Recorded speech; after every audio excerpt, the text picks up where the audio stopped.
Hello everyone, today is my CNA test. I'm so excited, but I'm also a little nervous. I'm confident that I'm going to pass, and quite frankly, I just want to get this over with.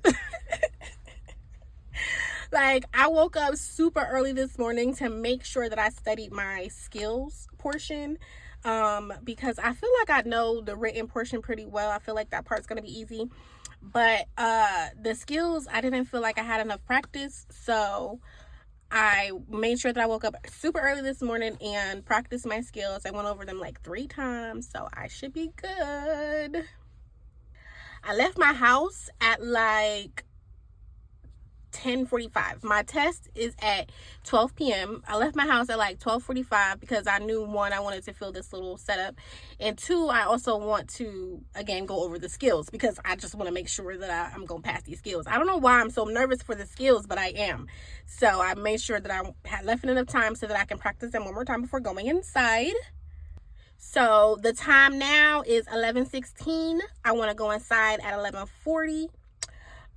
Just to make sure, because on the paper it said to be there 20 minutes early, so I want to go inside at 11:40. And like I said, I still want to practice the skills one more time, so I'm about to do that. Yeah, so that's about it. After I pass, I'm going to Handles and get in the Grand Central Station because that's my favorite ice cream. Failure is not an option, so we're not going to talk about it. Yeah, and I'm going to do an amazing job. Like I said, I've done this 4 freaking times in like a couple different states. So yeah, even though I'm confident, I'm still nervous because I'm just a nervous test taker. So yeah, so right now I'm about to study and then I'm gonna go inside. See you later. Okay, so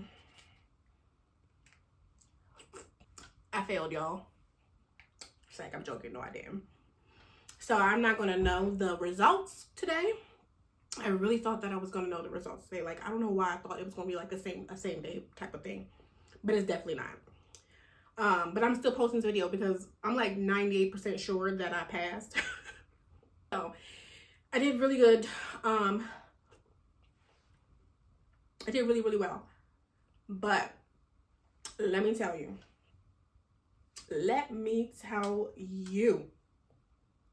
when I first got there, right, I went inside and it was like 5 or 6 people there, right? And I was already nervous. So I go inside and it's like 6 people there. All of them are there for a retest.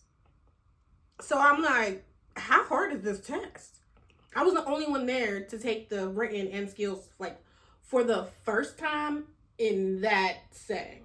Right, like I've taken this test before, but it was like in other states, to be certified in other states, and I taken this particular one in this state before back in 2008, which is why I'm taking it again, because I think you have like 2 years to not use it, and then you have to like redo it. So that's why this is like the 4th time of me taking, because I keep quitting and stopping, and going with the CNA. So that's why it's the 4th time.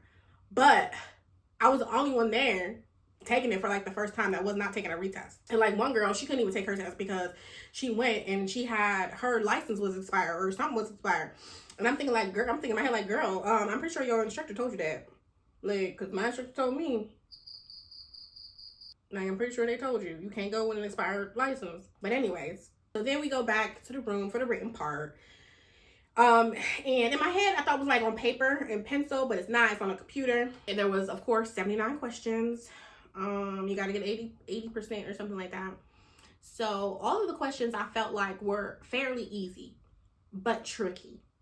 Like if you rushed through the whole process, or if you rushed through the test, I could see how you could fail that test if you rushed through it. But I took my time. And before we even started, like it was one other girl, she was retaking the written part. Before we even started, the homegirl was like, I failed the written part because they are just so tricky. They trick you up. The words are just like these words. I never know what they mean and blah, blah, blah, blah, blah. And I'm thinking in my head like, girl, thanks for the encouragement. Like, so as soon as she said that, I was like, my ears perked up like, all right, pay attention, Anna. I started going through the questions, and all the questions were pretty easy. There was one question, edema, E-D-E-M-A. I didn't know if that was rash or if that was swelling, but I picked swelling, so I hope that was right. Because I just kept saying it to myself, and then I tried to like say it in a sentence, and I was like really thinking like edema, like that sounds like swelling, not a rash. So that's what I chose for that one. And then there was another question. Whoever make these tests, I don't like you anymore.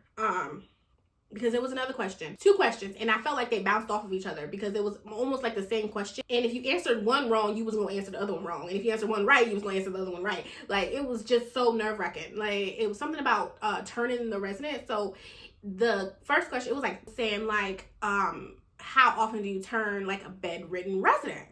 And I was like, every 2 hours, right? But every 2 hours wasn't an option. So I was so confused. I was like, well, what's the answer if it's not every 2 hours? So the options were like every 4 hours, every 6 hours, keeping them safe, clean, and dry. So I think the question was like, what's most important or something like that. Keeping them safe, clean, and dry. And then the fourth one, I don't even remember what it is because I already knew it wasn't correct. So I didn't know it, so I skipped it. And the way that I take tests is I don't take tests from like 1 to 7. I take tests like I just answer all the ones I know off the top of my head immediately. Like, and if I don't know the answer within the first 3 seconds, I'm skipping it because I don't want to put too much energy into like trying to figure out what this answer is. So if I don't know the answer, I skip it and I keep going. So I skipped it and I kept going. So then when I came to like question 40, and it was almost like the same question. But this question, it says something about, something about bed sores or pressure sores, and do you turn them every 4 hours in the bed, every 2 hours in the chair, or something like that? And I'm like, you have to avoid bed sores, you turn them or you reposition them every 2 hours. Like, I don't understand, like, why are they trying to trick me? You cannot trick me. You cannot trick me. So I answered on that one every 2 hours. And then I went back to question 6 or 7 and I answered to keep them safe, clean, and dry or some shit like that. Because it's every 2 hours. And every 2 hours was not an option. I was getting so bad. So that was that question. And another question that tripped me up, which is, I feel like I'm about to say this and y'all about to be like, girl, really? Really? It was who do you get out first in the fire? Like, I felt like this was one of those, your husband drowning and your kids drowning, who do you save first? I felt like that was one of them type of questions. So I was just like, I don't know. So in the question it said, we already know that you take the residents that's closest to the fire. We already know that you take them out first, like, right? But who do you take next? So the options were like people in the wheelchair, people that could walk but need assistance, and then I don't remember what the fourth one was. So in my head, I was like, wheelchair, because they can't walk at all.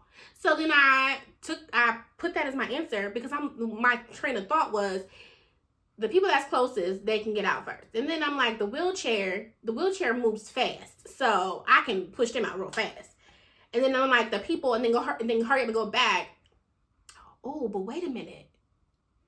I feel like I should have answered walking with assistance, because if they're walking slower, I still don't know. I don't know, but I chose wheelchair. So now I'm thinking I should have chose ambulation with assistance people.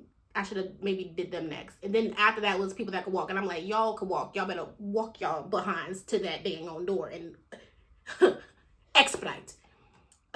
So yeah, now I'm thinking about that, I feel like that's probably wrong, but it's all right. I still know that I passed. And even if I didn't pass, I'm not even gonna think about that because I really feel like I passed, because I mean, it was cake. So then I go to my ice cream that melted, my Grand Central Station from Handles. If you ain't got Handles where you live at, so sorry. But I go into the skills. But then I go into the skills, and I'm the last person there because, like I said, everybody was already there, had already took it. So I'm the last one. And my skills were perineal care. I can never say that word.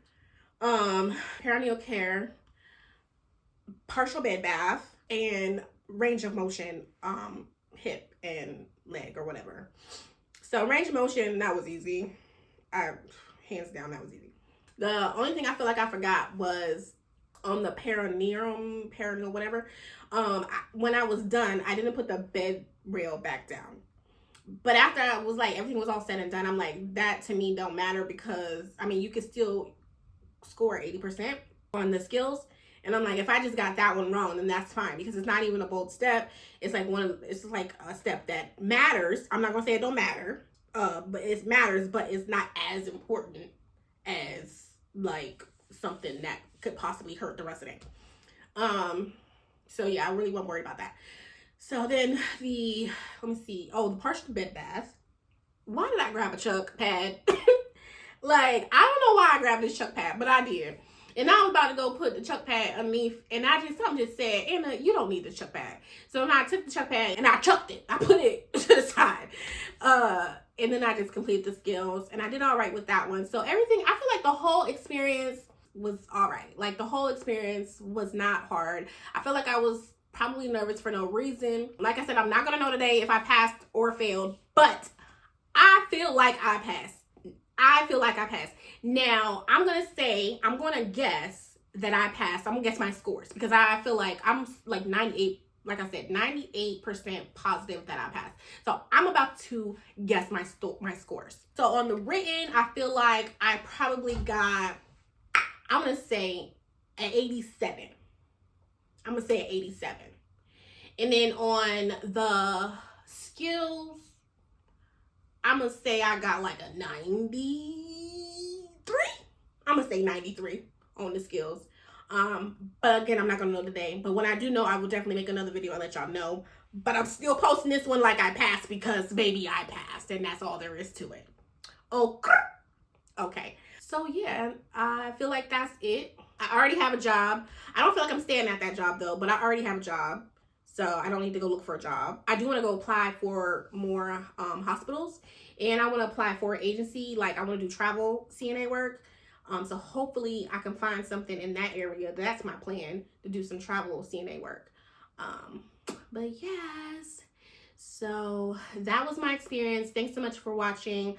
I hope that you gained some type of clarity from this video about going through my script. I hope it will help you prepare for your test. Or maybe like remind you of something maybe that you had forgotten or something. But yeah, that's it. So thanks for watching. Bye.